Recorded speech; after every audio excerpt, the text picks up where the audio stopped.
Hello, everyone, and welcome back to another episode of E-commerce Clearly, the podcast where we break down what's happening in Indian e-commerce and, more importantly, what it actually means for brands, founders, and sellers. If you're listening to this when the episode comes out, we're officially entering the Indian festive season. The Independence Sale is almost here, followed by festivals like Raksha Bandhan, Ganesh Chaturthi, Onam, Navratri, Dashera, and Diwali. And before you know it, we will be in the busiest shopping season of the entire year. Now, every year around this time, I notice the exact same thing. Brands suddenly start increasing ad budgets, creative teams start rushing to finish banners, founders begin discussing discounts. Everyone becomes obsessed with sales, but very few people spend enough time preparing the business behind those sales. Because here's the thing, the brands that usually win festive season aren't necessarily the ones offering the biggest discounts. They're the ones that are operationally prepared. So I wanted to do something a little different in today's episode. Instead of simply discussing another report, we'll look at the latest June e-commerce benchmark report from Unicommerce and understand what happened in the market, but more importantly, we'll use those insights to build a festive season readiness checklist, a practical playbook that every seller should complete before the sales actually begin. So, let's get into it. So, firstly, what is the June report telling us? Let's start with the demand. One thing that immediately stood out to me was the difference between D2C brands and marketplaces. According to the report, D2C shipments continued growing in June, while marketplace volumes cooled off after a heavy sale activity we saw in May. Overall, D2C shipments grew 5% month on month, whereas marketplace shipments declined by 5%. Even more interesting was the year on year picture. D2C shipments were up 28% compared to 9% growth for marketplaces. Now, I don't think this means marketplaces are slowing down. May had multiple sale events, so naturally, June was going to be more stable. But I think it tells us something more interesting is brands that have invested in building their own customer base are continue to generate demand even when market sale events end. And that's an important reminder going into the festive season. Don't make the mistake of thinking festive season only belongs to Amazon or Flipkart. Your own website deserves attention too. The second thing that stood out was beauty. Honestly, at this point, I don't think anyone is surprised anyone. Beauty and personal care continues to be the strongest categories in Indian e-commerce. The report shows beauty growing 6% month on month on D2C and 37% year on year on D2C and an incredibly 71% year on year on marketplace. We've spoken about India's beauty boom multiple times on this podcast. Consumers are becoming increasingly comfortable buying skincare, makeup, and personal care products online. If you're operating in this category, festive season could be your biggest growth opportunity for the year. Fashion also continues performing well. Fashion shipments grew 15% month on month and 32% year on year. Interestingly, though, marketplace fashion shipments declined after May's sale events. To me, that's another reminder that customer loyalty matters. If customers are coming back to your own website without waiting for a marketplace sale, you've actually built something valuable.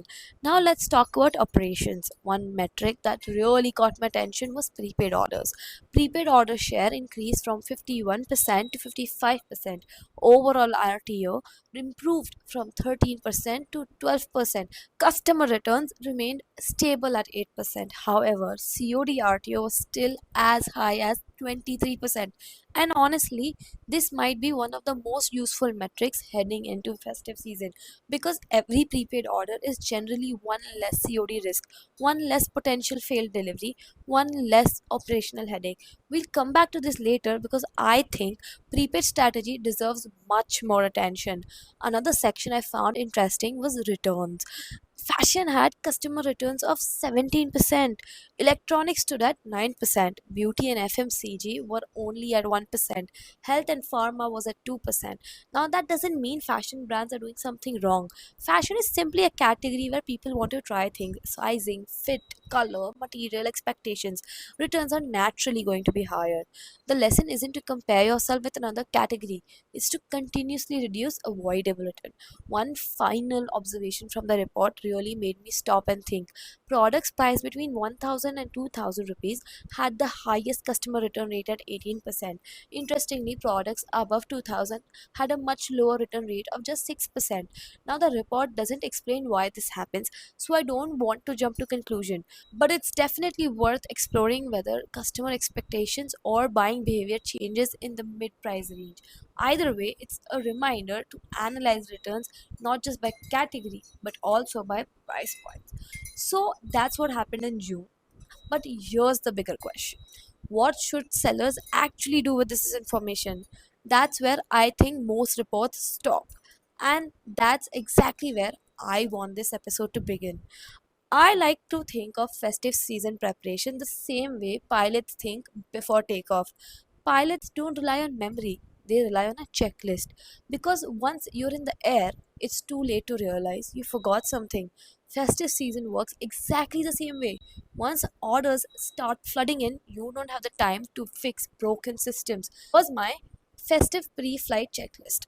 Let's start with pricing. Most sellers think pricing simply means deciding how much discount to offer, but there's a lot more to it. First, compare your price across every channel you're selling on: your own website, Amazon, Flipkart, Meesho, quick commerce platform, wherever you're present. Customers compare prices in seconds, and if they find your own website is more expensive than a marketplace after coupons or bank offer, you could lose that sale. Second, if you're selling on marketplaces like Amazon, make sure you submitted all your deals and promotional offers to your account managers well in advance. And if you're selling on Flipkart or Myntra, make sure all your opt-ins are in place already. Festive sales slots and visibility opportunities often have deadlines, and you don't want to miss out simply because the paperwork wasn't completed. And finally, this is something many sellers overlook: check your minimum and maximum pricing rules on the back end. A pricing error during festive season can be extremely expensive. One incorrect automated price or deal configuration could mean selling hundreds of units below cost before anyone notices. Trust me, spending 1 hour auditing your pricing can save you lakhs later. The second thing is inventory. Don't just ask yourself, do I have stock? Ask yourself, do I have enough stock? As a starting point, forecast at least 2 to 2.5 times your regular sales volume for your best performing SKUs, depending on your category and historical performance. The last thing you want to do is go out of stock on your bestseller during the middle of the sale. Not only do you lose immediate revenue, but you also lose ranking, ad momentum, and future visibility. At the same time, review your slower moving inventory. Can I make it a bundle? Can it become a festive combo? Can it be offered as a free gift above a certain cart value? Festive season is a great opportunity not just to sell more but also to sell smarter. Next comes your listing.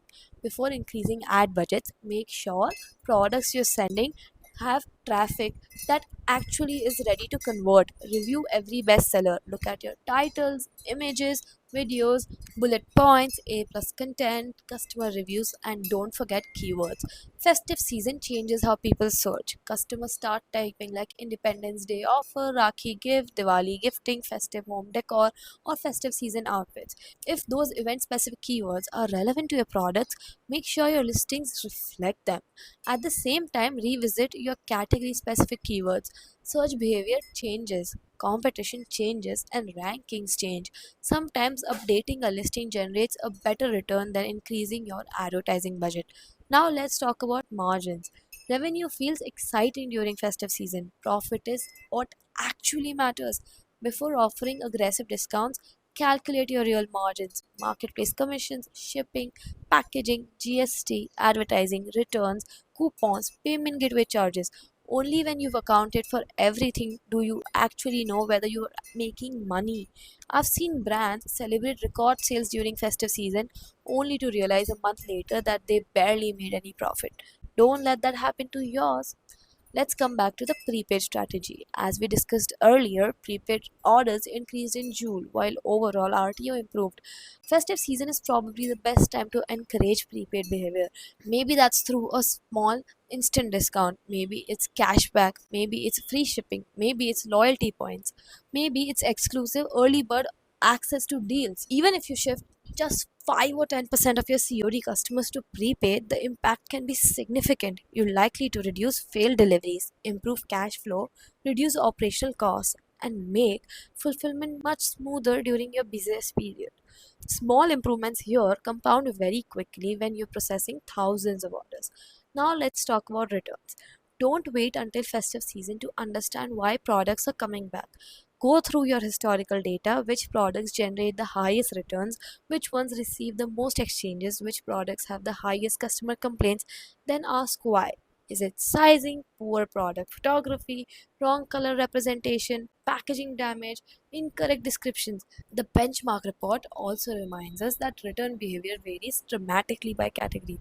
So benchmark yourself against businesses similar to yours, not against completely different categories. Every percentage point reduction in returns during festive season translates directly into saved costs. Next comes warehouse readiness. Honestly, this sounds boring until your warehouse runs out of shipping labels on day 2 of the sale. Check everything: packaging boxes, tape, barcode labels, thermal printers, courier pickups, packing station, staff schedules, working shifts. The smoother your warehouse runs, the smoother your customer experience becomes. Then comes your marketing calendar. By now, your campaigns should already be planned, not still being brainstormed. If you're a D2C brand, prepare your email flows, WhatsApp campaigns, SMS campaigns, meta ads, Google ads, retargeting campaigns, launch creatives, and cart abandonment journeys. Everything should be ready before the sale begins. And if you're selling on marketplaces, speak to your account managers early. If you're planning homepage banners, lightning deals, category campaigns, brand store promotions, or any marketplace marketing initiatives, get those conversations done now. The biggest visibility opportunities don't usually remain available until the last minute. And finally, customer support. This is one area that people massively underestimate. During festive season, your support team isn't just solving problems, they're protecting your brand reputation. Prepare responses for questions you already know are coming. And let's be honest, the most common question is almost always going to be, where is my order? Have tracking links ready. Prepare responses for delayed deliveries, returns, exchanges, refunds, damaged products, wrong products, size queries. If possible, automate repetitive questions using FAQs or chatbots so a support team can focus on customers who genuinely need help. A fast, empathetic response during festive season often creates more loyalty than a perfect delivery. If you've been listening while mentally checking off these points, here's something I'd like you to do. Give yourself 1 point for every area you've already prepared. If you scored 9 on 10, you are in a great position. If you're somewhere between 6 or 7, now is the time to close those gaps. And if you're below that, the good news is you're listening to this before the festive season rushes begin. Because festive season isn't one because one advertisement goes viral. It isn't one because you offered an extra 10% discount. It's one because hundreds of small operational decisions go right at the same time. The brands that usually win in October are almost always the brands that started preparing in August. So don't wait for the sale to begin. Start preparing today. Thank you so much for listening to another episode of E-commerce Clearly. If you've enjoyed this episode, I'd really appreciate it if you share it with another founder, seller, or e-commerce operator who's getting ready for the festive season. And if there's any reports, trends, or topics you'd like me to break down in the future episodes, let me know. Until next time, keep learning, keep testing, and keep growing. I'll see you in the next episode. Bye bye.